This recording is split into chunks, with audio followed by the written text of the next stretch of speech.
दोस्तों नमस्कार। आज की कथा बहुत ही धार्मिक और प्रेम से सुनने वाली है। तो दोस्तों इसको बहुत प्रेम से सुनिएगा। कथा का शीर्षक है धन्ना जाट जिसने पत्थर को भगवान बना दिया। अगर श्रद्धा सच्ची हो तो क्या पत्थर भी भगवान बन सकता है? अगर विश्वास अडिग हो तो क्या भगवान खेत में हल चला सकते हैं? और अगर भक्ति निष्कलंक हो तो क्या स्वयं श्री कृष्ण एक साधारण किसान के घर भोजन करने आ सकते हैं?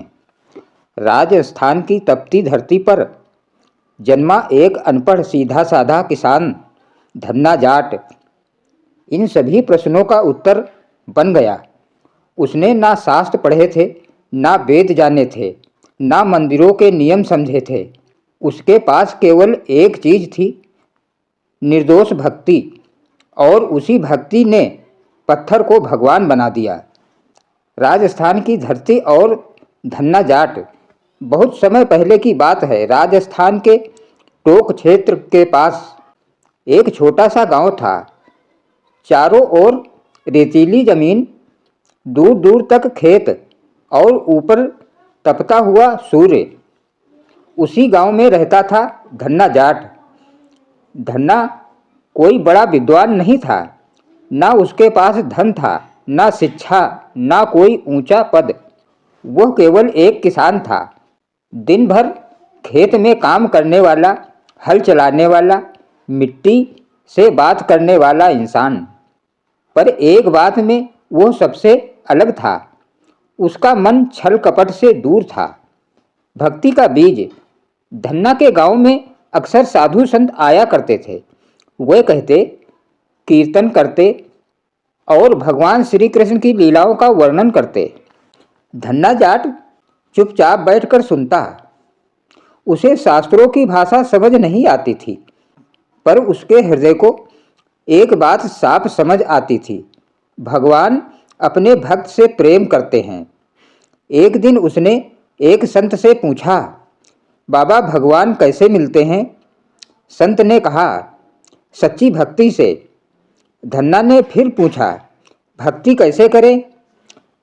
संत मुस्कुराए, जैसे तुम अपने घर के सदस्य से प्रेम करते हो वैसे ही भगवान से। पत्थर का मिलना। एक दिन धन्ना खेत में हल चला रहा था। हल की नोक से जमीन में एक बड़ा चिकना पत्थर निकला। वो साधारण पत्थर नहीं था, चमकदार, गोल और मजबूत। धन्ना उसे हाथ में लेकर देखने लगा। उसी समय उसे संत की बात याद आ गई, भगवान अपने भक्त से प्रेम करते हैं। धन्ना के मन में एक सीधा सा विचार आया, अगर भगवान से बात करने के लिए मूर्ति चाहिए तो यही सही। उसने उस पत्थर को धोया, साफ किया और अपने घर ले आया। पत्थर बना भगवान। धन्ना ने उस पत्थर को अपने घर के एक कोने में रख दिया। उसके सामने बैठकर बोला, तू ही मेरा भगवान है। मैं तुझे भूखा नहीं रखूंगा। मैं जो खाऊंगा पहले तुझे खिलाऊंगा। वह पत्थर से बात करता, उसे नाम से पुकारता, मेरे ठाकुर। गांव वाले हंसते, अरे धन्ना पागल हो गया है, पत्थर को भगवान बना लिया। पर धन्ना को किसी की परवाह नहीं थी। निष्कलंक सेवा। हर सुबह धन्ना उठता, स्नान करता और सबसे पहले पत्थर के सामने बैठ जाता। वो कहता, ठाकुर आज खेत में बहुत काम है, पहले तू खा ले। वो रोटी बनाता, थोड़ा सा गुड़ रखता और पत्थर के सामने रख देता। फिर हाथ जोड़कर बैठ जाता, खा ले ठाकुर, जल्दी खा ले, देर हो रही है। अगर रोटी देर से खत्म होती तो धन्ना चिंतित हो जाता।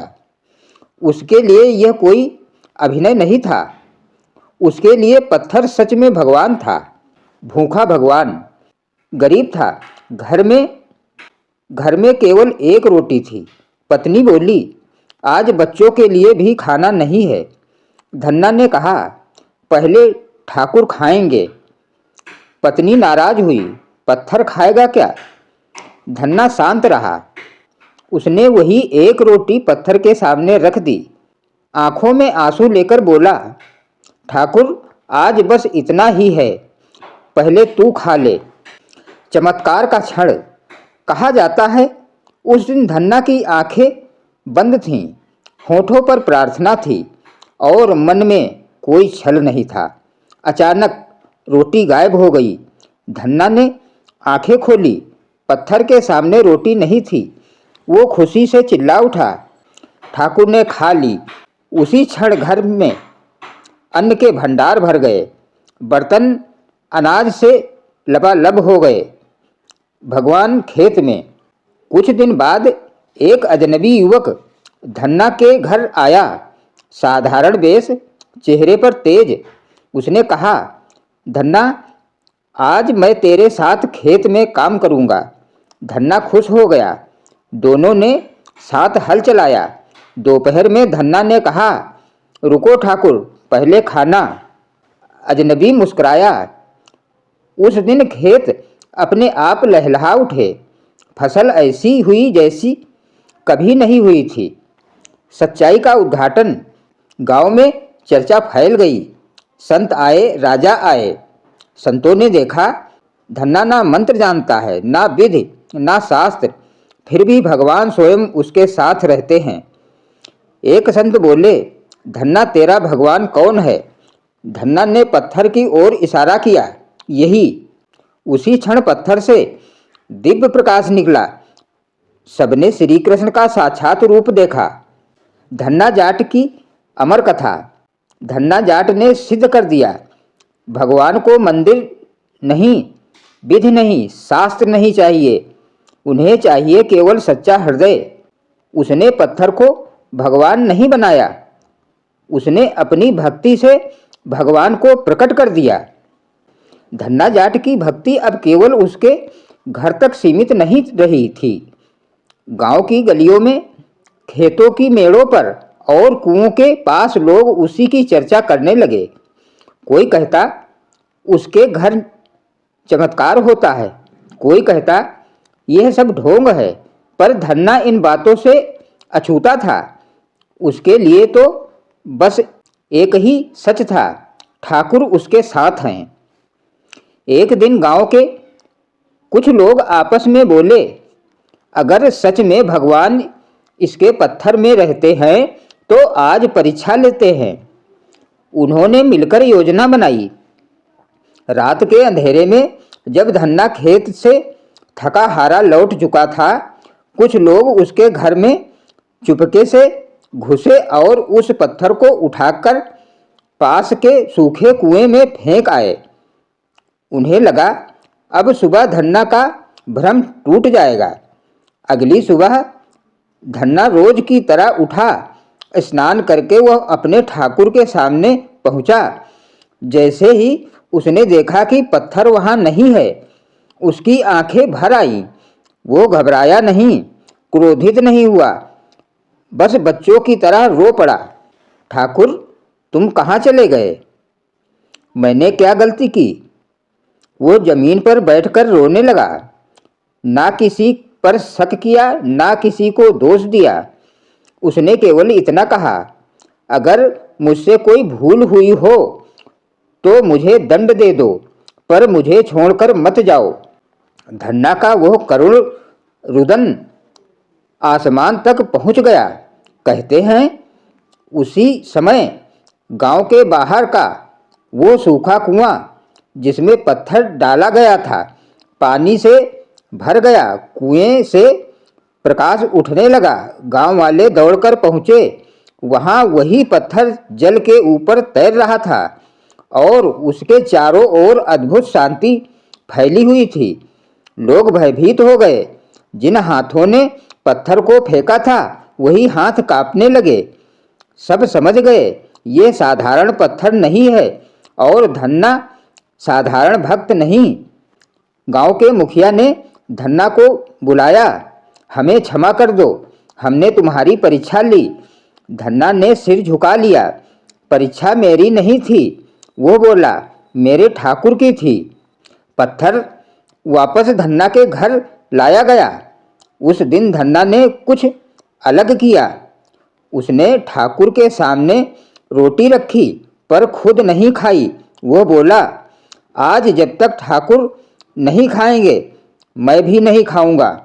कहते हैं लोगों ने अपनी आंखों से देखा, रोटी का एक एक टुकड़ा स्वयं गायब होता गया। धन्ना मुस्कराया, जैसे कोई पिता अपने बच्चे को खाते देखता है। अब दूर दूर से लोग आने लगे। कोई रोगी था, कोई दुखी, कोई संतानहीन। धन्ना किसी को मंत्र नहीं देता, कोई उपाय नहीं बताता।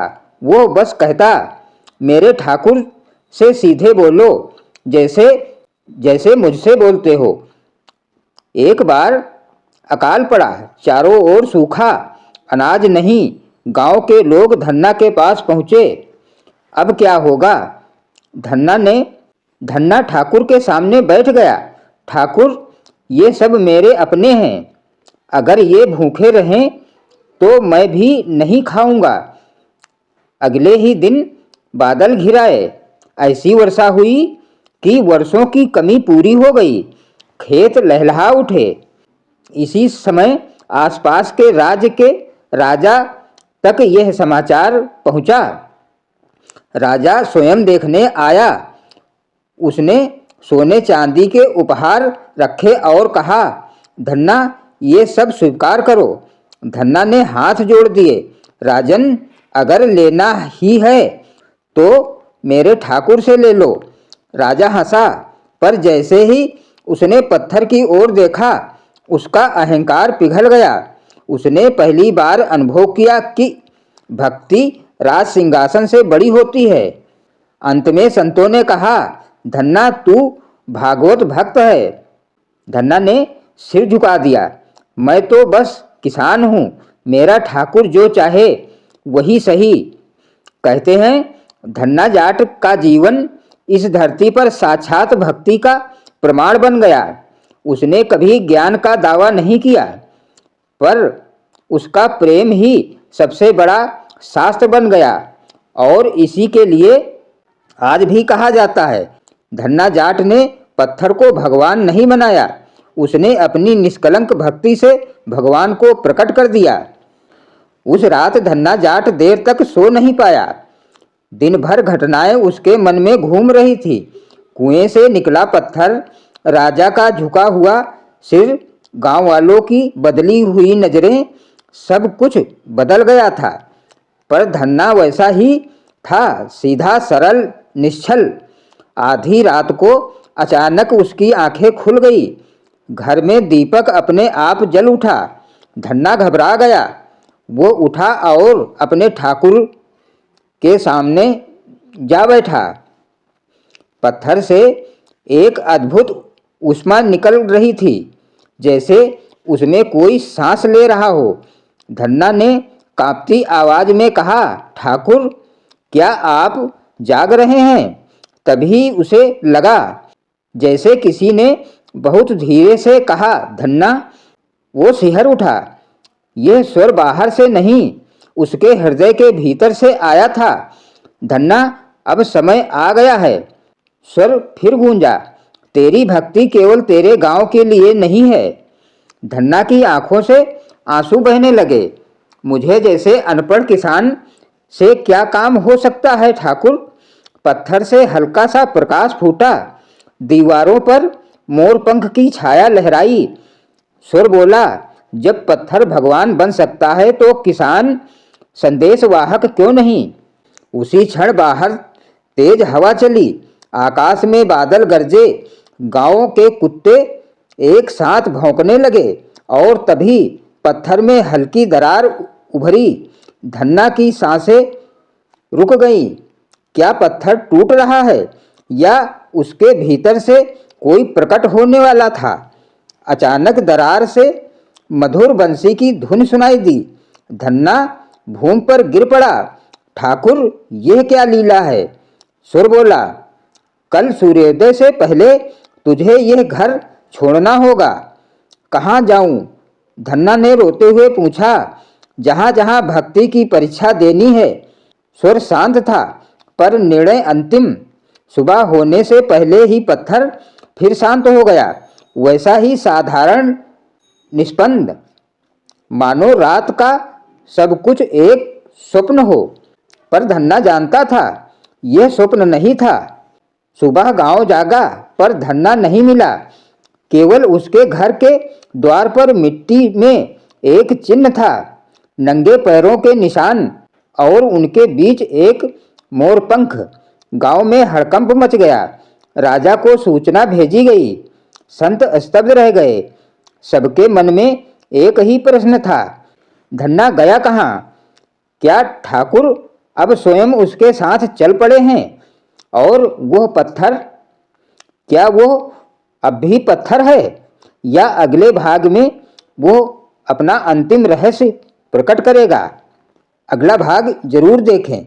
धन्ना जाट और भगवान की गुप्त यात्रा। जब भक्ति ने पूरे राज्य की परीक्षा ली, क्यों छोड़ा धन्ना ने अपना गांव? किसके सामने होने वाला है भगवान का सबसे बड़ा चमत्कार? और क्या इस बार भक्ति की कीमत स्वयं धन्ना को चुकानी पड़ेगी? अगला भाग हम जल्द ही लेकर आएंगे ताकि आप इस कथा को अधूरा ना छोड़ सकें। तो धन्यवाद दोस्तों, जय श्री कृष्णा। फिर मिलेंगे इसके अगले भाग के साथ। तब तक के लिए धन्यवाद। जय श्री कृष्णा।